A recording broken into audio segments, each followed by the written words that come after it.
What's up, skate fam? Welcome to Deez Skates. I'm your host, David Laliette.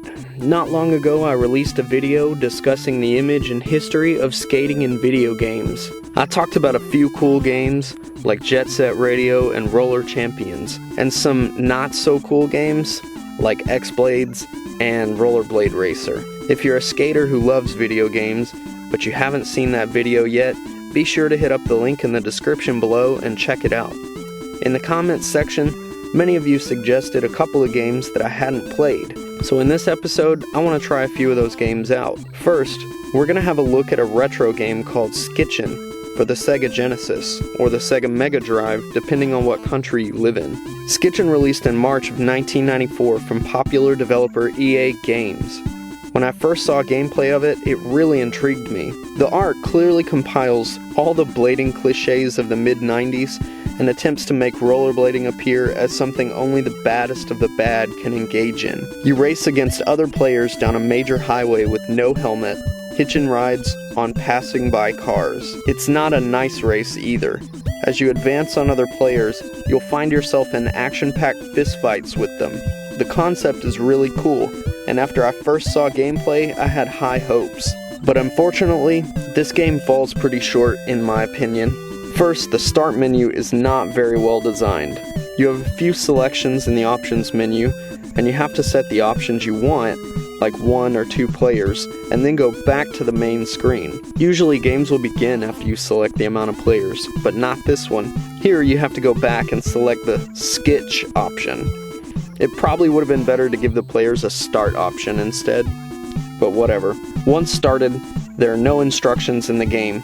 I had to fumble around with the buttons to figure things out, and there are a few gauges at the bottom of the screen that have no explanation. Games back then were pretty ruthless about dropping you into the action and giving little instruction, but this one really lacks. I'm assuming the game came with an instruction booklet originally, but the copy I have didn't, so I had to go online and look up information. Apparently the objective is to win the race and beat down opponents in the process. If you lose all your health, get caught by the police, or wear out your skates before you win enough money to buy new ones, you lose. My first round landed me in the hospital with a bill that put me in the negative right out of the gate. And when I began my next attempt, the wear and tear from my first round on my skates was still there. To top it off, the controls are not very responsive. To skitch onto the back of a car, you have to time it exactly right, and it's more likely that you'll just get run over than actually catch the car. I got ran over constantly, and after quite a few concentrated efforts, I never successfully advanced past the first stage. I also never figured out how to land jumps from the ramps. No matter what I did, my character just flailed around and smashed onto the concrete instead. It was a pretty frustrating experience, and I wish the developers had considered at least making the first stage more manageable, so you get a moment to learn the game and see how things work, rather than throwing you into the deep without any swimming skills. This game was a cool concept, but terrible execution, so Skitch N gets a big fat thumbs down. I can't imagine being a kid, saving my money to buy this, thinking it would be something fun to play, only to find out all my hard work was spent on playing a badly designed first stage over and over. I'm sure if I really put in the effort, I could get through some more of the game eventually, but why? The developers gave no incentive for that. The next game on the list, which I was the most excited to try out, was developed by a company called Z-Axis and published by Acclaim. Z-Axis is responsible for quite a few action sports games, including a few BMX and skateboarding ones, so I was pretty excited to try this game out, and it didn't disappoint. The opening scene was a little bizarre, but comical.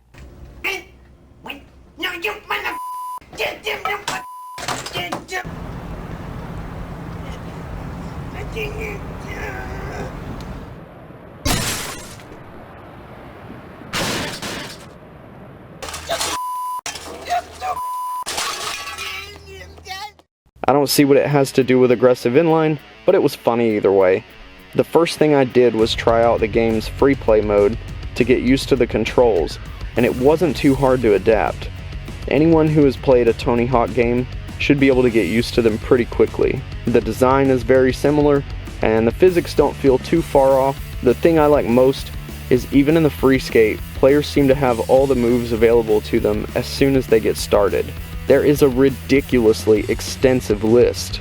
Some of these move combos look like they were pulled straight from a fighting game. So I'm sure in the couple of hours I spent on this, I didn't even begin to touch the surface of what's possible. The level design was pretty large too, and there was a good list of players. There's also a pretty cool feature where you can build your own skate park and just have fun with it. This feature is great for us creatives who don't like to only play by the rules that others make. Really, I love this mode, and I plan to spend some more time with it at some point. Maybe I'll do a live stream skate park building video. Now let's get to the bad. Even though I like this title, no game is perfect, and though Aggressive Inline is overall well designed and really fun, I can't let a game with so many flaws get away unscathed. First off, there are a few places where the game's programming just falls apart, and other places where the physics just didn't make any sense at all. When traveling through traffic, you never know if you'll get pummeled to the ground or go bouncing right off cars and buses traveling full speed. Also, I landed in some awkward positions that seemed to cause the game to glitch quite a bit. It wasn't the end of the world since it didn't put a stop to the gameplay, but I can imagine if I were doing a time crunch challenge, it would be a little annoying. To top it off, I found some places where the game's controls just don't respond well. I know I can't really demonstrate that to you, but trust me, it was frustrating. Another gripe I have is that when you play career mode, you have to go through this long and daunting tutorial where you're given challenge after challenge in a controlled environment and not allowed to skip any part of it. If you quit, it just takes you back to the title screen, so you end up being forced to play along no matter how boring and drawn out it may get. And when you finally get through it, the game places you in the same environment that's available in the free skate mode, shows you items that are placed around the level, and then it was like, well hey there David, time to figure it out on your own. Good luck! I played around for probably a half hour and the only thing I can figure is that you have to collect all the items, but I thought I was playing a points-based game about aggressive inline skating, not an exploration game where you collect floating juice boxes. Maybe I got it wrong, who knows.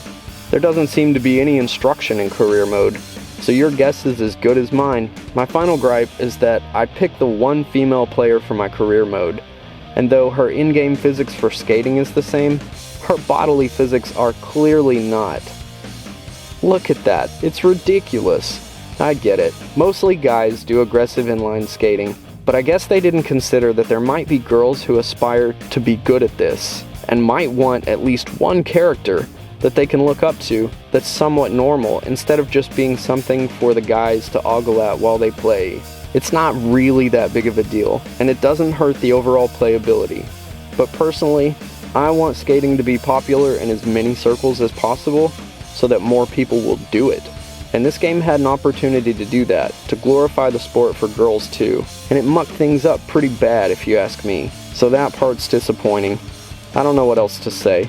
Overall, it's a fun game, and maybe when I get time to sit down with it and do some reading on Google, I'll be able to figure out more about the career mode and actually get somewhere with it. Finally, in researching this video, I accidentally stumbled across an NES game I didn't know about called Roller Games that had a very exciting concept. For those of you who don't remember, Roller Games was an old television show that aired in the US during 1989 and 1990. A time in which shows like American Gladiators were rising in popularity.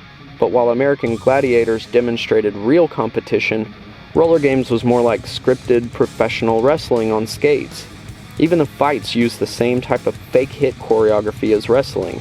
There were extravagant entrances with team names like the Rockers and the Violators, on-camera drama, and lots of girls in skimpy outfits of the time. It made me feel like I was watching Roller Derby meets Mad Max. Like Roller Derby, Roller Games showcased a jammer trying to pass blockers on a round track. But unlike Derby, there was the addition of a giant banked wall on the side of the track. Each jammer got points for skating as high up the wall as they could, and then jumping past a line marked on the edge of the track. Also, there were lots of elbows and punches thrown on the track, and each team had an all-male half and all-female half, which traded out playing every other round or so. To every kid who liked roller skating and the WCW in the early 90s, roller games was a great piece of entertainment, so I had high hopes when I discovered that there was a beat-em-up game on the NES of the same title. Unfortunately, the gameplay is not as good as it might look. It really has nothing to do with the show. There's no bank track or competing teams. You're a random player skating through the city, one-punching passing opponents. And it's actually not bad until the game makes you travel diagonally. The worst part is that, unlike other popular beat-em-ups of the time, you have no jump kick option. Your jump attack is also a punch, which makes having a jump attack virtually pointless. The basic enemies have a flurry of attacks though. Some can even do Ken and Ryu's hurricane kick from Street Fighter, and the game is relentlessly hard. Every time you die, you start back at the beginning of the stage, and stupid things kill you in one hit, like falling into a manhole in the street. You get 3 lives, and no continues. I gave it a few shots and got bored after not making it past the first stage. If there's one thing I hate, it's when dying puts you back at the beginning in a beat-em-up. Who wants to play the same level over and over? And how likely is it that you'd be able to beat all the bosses without memorizing every single level to avoid getting hit until the end? Fortunately, the roller game's name was given a saving grace in the form of a pretty awesome arcade game. This game more than made up for the stain the terrible NES title left on it. The arcade version of the game was actually modeled after the show, and it did the name justice. It let the player select a team and sent them around the US competing against other teams on a track, just like the one in the show. You even got to do the jump from the giant bank in the beginning of each match. Players were tasked with being the jammer and beating their way through a horde of opponent blockers. There were punches, jump kicks, backward kicks, and even throws where you twirled your opponents around, knocking their teammates off the screen. You got extra points for beating down the other jammer, which also gave a moment to knock out a couple of blockers and catch up the score. The whole point of the game was to beat down more of their blockers than they beat of yours, and every other round would have you playing as male and female teams, just like the show. It was awesome, and when I booted this game up to test it out, I found myself stuck playing it for hours. It's simple, but so much fun. My only gripe is that when you end a round in a tie, the game puts you in this awkward scene doing a fistfight with the opposing jammer. The controls in this are pretty stiff and awful, but it doesn't seem to have too much weight on the outcome and doesn't last long, so it's not the end of the world. Also, every time you knock an opponent out, the stupid announcer hollers, 1 point. 1 point! 1 point! 1 point! Yeah, it gets old quick. Overall, Roller Games Arcade gets a huge thumbs up as a timeless and very playable title. If you like a good competitive beat 'em up and get the opportunity to play this game, I highly recommend it. Huge thumbs up. As a final mention, I did try to add the aggressive inline game for the PS2 titled Rolling to this video, but unfortunately, I could never get the copy I have to work properly, so we'll just have to save that one for another episode. I'm still planning to check out On a Roll from Steam when I get some time. Since my last gaming video, I learned it's still in development and being made by one person, which is pretty amazing, so I'm really excited to try it out. And of course, as soon as Roller Champions releases, I'll be making some content covering it. The more I see of it, the more excited I am. It looks like it's going to be a lot of fun, and I can't confirm it, but from what I hear, it's supposed to be a free-to-play, competitive online game. If you're not already subscribed to Deez Skates, and you like skating tutorials and the occasional skating video game review, then make sure to hit the subscribe button and click the bell next to it so you get notified when I release new content. If you enjoyed this video, please give a thumbs up and be sure to watch the first Skater Gaming episode linked in the description below. Thanks for your support, Skate fam, and I'll see you the next time I lace up.